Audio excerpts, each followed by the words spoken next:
حضرت محمد وسلم ایک ایمان افروز واقعہ تقریباً 8 منٹ کی بیان کے لیے۔ واقعہ طائف کا سفر۔ جب محمد صلی اللہ علیہ وسلم نے مکہ مکرمہ میں کئی سال تک اسلام کی دعوت دی تو بہت سے لوگوں نے مخالفت کی۔ اسی دوران اب صلی اللہ علیہ وسلم کے چچا ابو طالب اور زوجہ حضرت خدیجہ کا انتقال ہو گیا۔ اس سال کو عام الحزن یعنی غم کا سال کہا جاتا ہے۔ مکہ والوں کی سخت مخالفت کے بعد اب صلی اللہ علیہ وسلم طائف تشریف لے گئے تاکہ وہاں کے لوگوں کو اسلام کا پیغام پہنچائیں۔ طائف کے سرداروں نے نہ صرف اب صلی اللہ علیہ وسلم کی دعوت قبول کرنے سے انکار کیا بلکہ اب صلی اللہ علیہ وسلم کا مذاق اڑایا اور شہر کے اوباش لوگوں کو اب صلی اللہ علیہ وسلم کے پیچھے لگا دیا۔ لوگوں نے اب صلی اللہ علیہ وسلم پر پتھر برسائے۔ اب صلی اللہ علیہ وسلم کے مبارک پاؤں زخمی ہو گئے اور جوتیاں خون سے بھر گئیں۔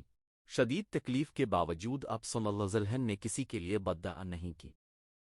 اب صلی اللہ علیہ وسلم ایک باغ میں پناہ لے کر بیٹھ گئے اور اللہ تعالیٰ کے حضور نہایت عاجزی سے دعا کی۔ اے اللہ، میں اپنی کمزوری، بے بسی اور لوگوں کی نگاہ میں اپنی بے وقتی کی شکایت تیرے ہی سامنے کرتا ہوں۔ اسی دوران باغ کے مالکوں نے اپنے غلام عدس کو انگور دے کر اب صلی اللہ علیہ وسلم کے پاس بھیجا۔ جب اب صلی اللہ علیہ وسلم نے بسم اللہ کہہ کر انگور کھائے تو عدس حیران ہو گیا کیونکہ اس علاقے کے لوگ یہ الفاظ نہیں کہتے تھے۔ اب صلی اللہ علیہ وسلم نے اس سے اس کے شہر کے بارے میں پوچھا۔ جب معلوم ہوا کہ وہ نینوا کا رہنے والا ہے تو اب صلی اللہ علیہ وسلم نے حضرت یونسف کا ذکر فرمایا۔ عداس بہت متاثر ہوا اور اس نے آپ صلی اللہ علیہ وسلم کی نبوت کی سچائی کو پہچان لیا۔ اس کے بعد اللہ تعالیٰ نے فرشتہ جبریل کو بھیجا۔ ان کے ساتھ پہاڑوں کا فرشتہ بھی تھا۔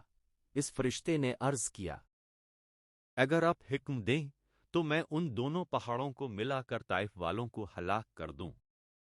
لیکن رحمت عالم صلی اللہ علیہ وسلم نے فرمایا، نہیں، میں امید کرتا ہوں کہ اللہ ان کی نسلوں میں ایسے لوگ پیدا فرمائے گا جو صرف ایک اللہ کی عبادت کریں گے۔